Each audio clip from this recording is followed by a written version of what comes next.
Okay, so this week we are going to do something a little bit different. Welcome to Loose Canon, where I go through different iterations of characters or franchises that I either know a lot about or like for some reason. This week we're starting with the duplicitous, shrill-voiced, eternal second-in-command of the Decepticons, Starscream. I'm an adult. You are either lying or you're stupid! I'm stupid! I'm stupid! One of the most popular of all of the Transformers. This is not to say that he is the best Transformer by any stretch, that is obviously any of them, but Starscream. But he has remained one of the most well-known, in large part because he's one of the very few Transformers that people outside of superfans ever remember. So, today we're going to talk about the many different iterations of Starscream since he was first modeled and painted over 30 years ago. Why should you be the supreme god? I'm a much better choice! And because there are a finite number of hours in the day, I will not be discussing every depiction of Starscream ever. My big blind spots are the comics and the video games, and the toys, which... Shut up. You want to discuss those versions? Be my guest in the comments. Talk about Kiss players all you want, because... Oh my. No, this retrospective will be only the cartoons, and of course, my bae, Starscream.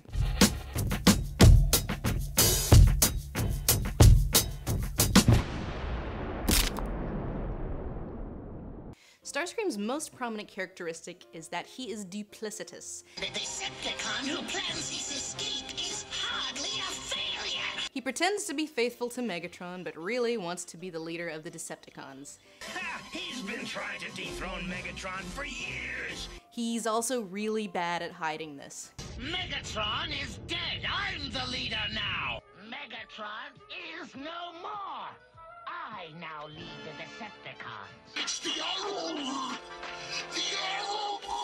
Too bad! He's blown his vocal components. I guess that makes me the new leader! Like in this episode, where the Decepticons get stuck in a time portal and decide, hey, while we're here, let's take over Camelot. Because it's there, and finally, Starscream will have something to rule over. This is my world to conquer. Mine! Yeah. Leaving Lord Starscream to stand invincible in this primitive world! So with all this in mind, Starscream was and continues to be one of the most popular Transformers, especially with the ladies. This makes some sense if you consider that the ladies also love Loki. I said... Now, Megatron, who is the new Decepticon leader? So Starscream is like baby's first Loki, if you're into that. G1 Starscream is about as shallow as a puddle, but one episode, Fire in the Sky, could be argued that it gave him a little bit of depth. Starscream, why are you so concerned about this creature? Because I knew him once. Like, you know, like an inch, and that might explain the fangirl army part of it. We find out that Starscream has something of a pre-war history with this guy, Skyfire, and he's also the only former in the entire series that he ever remotely seems to be concerned about besides himself. I circled half the globe searching for him. Of course, when Skyfire inevitably defects to the Autobots, Starscream's like, whatever, take that, and then their past and tragic-ish backstory is never spoken of again, ever. But Skyfire is gone. He won't be forgotten, Spike. He will Yeah, live. thanks for digging him out, assholes. And here's the wonderful thing about Starscream for those first 2 seasons that are burned into the Stone of Eternity. He basically had the dumbest dynamic with his Lord and Ruler Megatron. Even, you know, for an 80s cartoon. Pretty much every time the nigh indestructible Megatron gets like a scratch, Starscream's all like, well, he's dead because I'm in charge now. Megatron has fallen! I, Starscream, am now your leader! And then he was fired? Nope. I am now the leader of all Decepticons! And then they killed him. Nope. You disgust me. So one of the great mysteries of the ages is why Megatron even has career backstabber Starscream as his second in command in the first place. Although if you go into this series expecting anything to make sense, you're probably in the wrong place. Wait a minute. Since when do ghosts tumble out of control through space? So then came the movie, called Transformers, the movie. Starscream finally gets to be the leader of the Decepticons after Megatron gets a little, not dead, but dead enough, basically, and he gets a fabulous crown and everything, and then is immediately killed.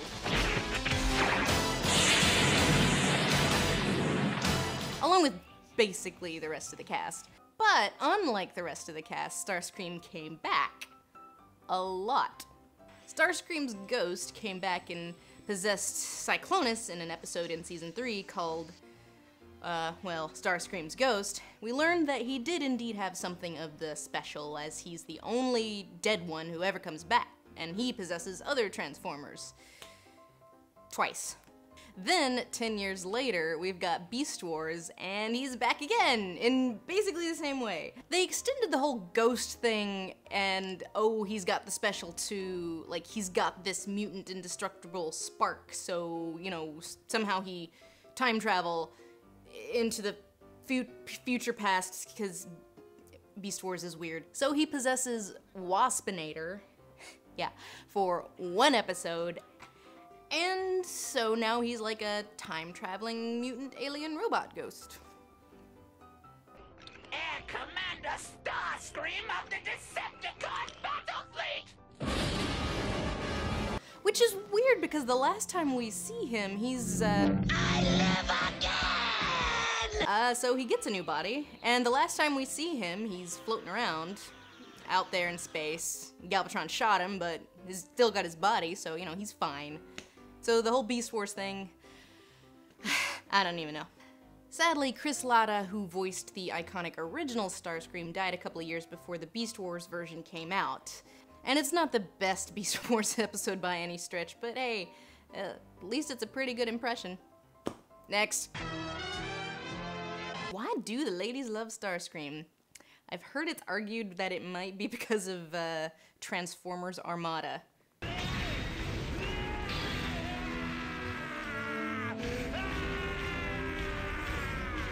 This is one of the few animated series that was not made on the American side, instead born and raised in Japan, which might explain why they tried to give Starscream some depth and, you know, internal conflict and a friend in the form of unreasonably tolerant and accepting anime girl of infinite patience and trust and kindness. I'm fine, you guys, but I don't think Starscream is. He's an asshole. I just need to try harder. Starscream is disillusioned with Megatron in this version, but instead of wanting to just be the leader of all of the things, he wants Megatron to die. But he also kind of wants friends. But he wants Megatron to die, so he spends basically the whole run of the series like, I don't know what I want, I don't know who I am. He's basically the Jesus of this series in that he dies for everyone else, which is weird, because it's Starscream. So while one could argue that this version of Starscream is a little more engaging than the others because he's got something of an arc over the course of the series, and I feel like going down that road could have worked, yeah, this is what we ended up with. Leave me alone. Now leave me alone. I want to be left alone now.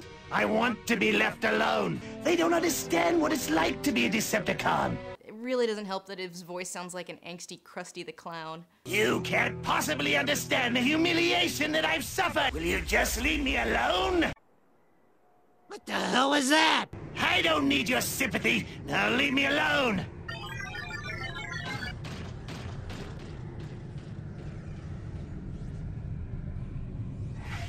Even the Minicons have abandoned me now.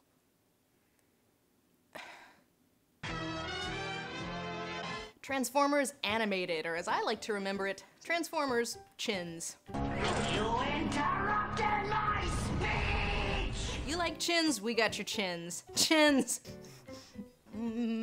So this was the first American animated version of Transformers since Beast Machines, made to coincide with the first live-action movie. We'll get to that. Unlike with Beast Wars, where they had an entirely new cast and premise, this one is more of a return to basics for a younger set, with basically the same, but much smaller, cast as the G1 cartoon. Now let's try this again. This version of Starscream was voiced by Tom Kenny, who would also go on the following year to voice another beloved Transformer. What are we gonna do with this shrimp We taco? just bump a cap in his ass, throw him in the truck, and then nobody gonna know nothing, not me. Read?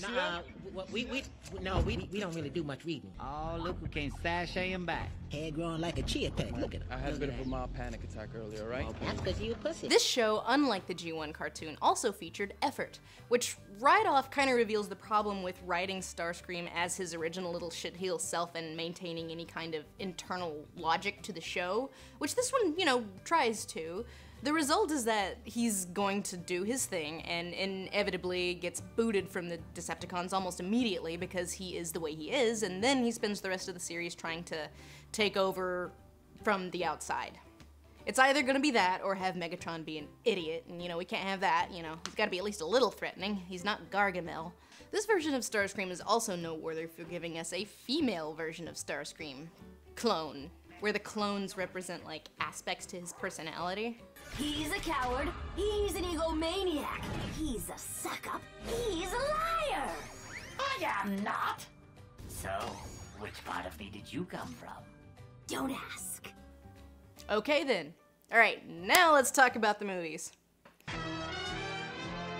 Sometimes cowards do survive. I'd argue that there aren't really characters in the Bay movies, really. There are events that happen around action set pieces, and occasionally an actor will scream. But, you know, we'll make do with what we got. So, this version of Starscream looks like a pointy Dorito on roids. So in the first movie, he doesn't show up until basically the third act, and one must presume he's been off-screen chillin' somewhere. So when I found out that they cast voice actor Charlie Adler as Starscream, I was like, hey, I know that guy. He's perfect. You might know him as Ickis, or the Big Heads, if you're my age, as well as a zillion other things. So I was kind of surprised that this was what we ended up with in the first movie. I live to serve you, Lord Megatron. Where is the cube? The humans have taken it. He only had like one line that ended up sounding really generic, and I'm guessing he had to sound like a toy-selling badass. One line. The humans have taken it. And then Megatron's like, You fail me yet again, Starscream. see, I guess that's supposed to be like a little fan moment, like wink wink, nudge nudge. You have failed again, Starscream. But it's like, what? Who is this guy? Why did he fail you? Because the thingy got away? I mean, he just showed up. He just showed up. We don't know who he is. They don't even mention that he's Megatron's second in command in the movies, or that he's been in charge these last, however many thousand years they said it was. Triumph. So impressive. In fairness to Mr. Adler's voice work, it got better. By which I mean he was allowed to be more interesting in the next two movies. Lord Megatron, I was so relieved to hear of your resurrection. Which is one of the very few things you can say was an improvement on the first one. Someone had to take command. He also gets a little more screen time, which I presume is why. But the movies kind of quietly omit the whole Starscream trying to supplant Megatron thing. They did maintain that sadomasochistic dynamic, but at no point does Starscream ever try to take over the Decepticons. So the result is just that Megatron's kind of an asshole. I can't even rely on you. What a simple insect. Again, like every other character in these movies. No, Optimus! So with Starscream barely in all three movies, and when he is, he's just kind of there. My master, such a brilliant scheme. Basically, at no point is he interesting or memorable. If you don't know Transformers, you'll be bored and confused, and if you do know who he is, you'll be disappointed. So I don't know who this is for. Come here, At some rare points, they'll play him like he's this badass, but in the end, he gets taken out by actual cannibal Shia LaBeouf.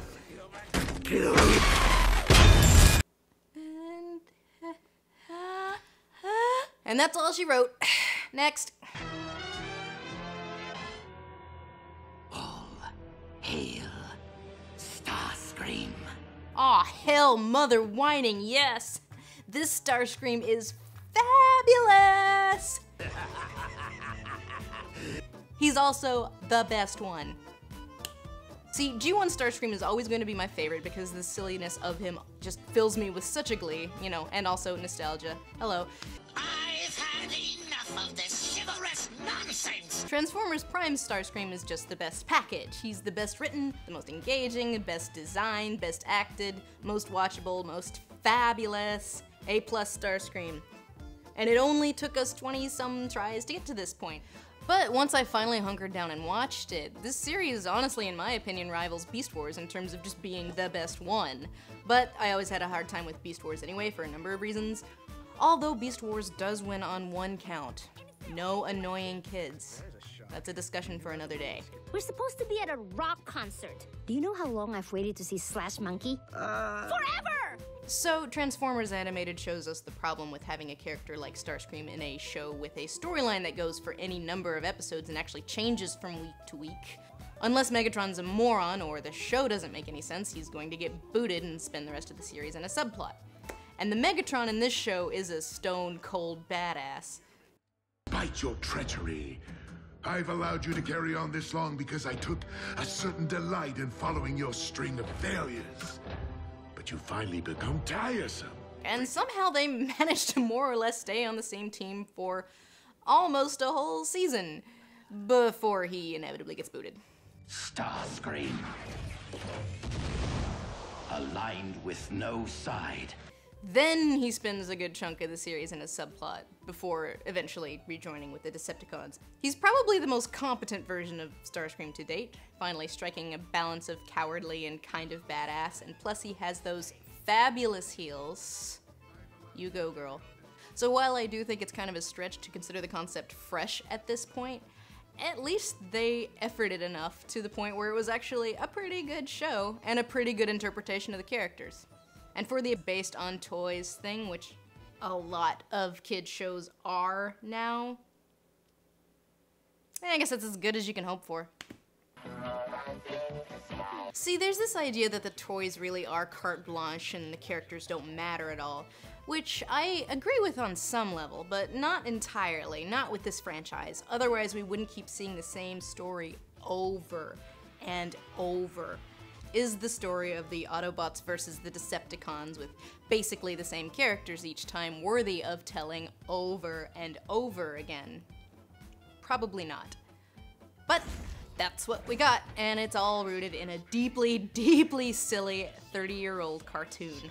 Nobody turns his back on me! When you watch the original Transformers cartoon in all of its bizarre, cracked-out glory, there is a subtle cleverness to the way that it might have resonated with really young kids. More than other similar series that came later, is the fact that the Transformers' interactions with each other so mirror that of little children. No, I'm the leader! No, me! And then no real consequences ever. As an adult, that's pretty dumb, but as a kid, it resonates. So when it gets adapted into different media, be it more adult,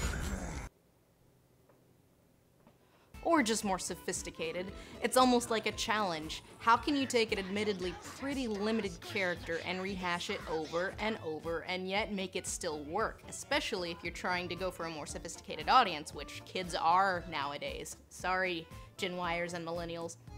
So what is the continued appeal of Starscream? The key word here, I would argue, is motivation, and this is an integral aspect for any compelling character. Walter White, Tony Soprano, Mystique, Loki. Whether they're good guys or bad guys, they're deeply motivated, therefore compelling, therefore you kinda like them. You were made to be ruled. I give the orders now, and this is my castle. Your character can have the most convoluted, deep, meaningful, intricate backstory of all of the characters that have ever existed, but if they don't want something, in a narrative that makes them a bit tougher to grasp onto and identify with. So next to pretty much every other character on the show, not only does Starscream show the clearest and most consistent character motivation, but also the most well-defined personality. Therefore, as a character, Starscream is probably the most memorable, and adults tend to conflate remembering something with liking something. You'll regret that you did not destroy me, Megatron! I shall have my revenge! Baby's first Loki.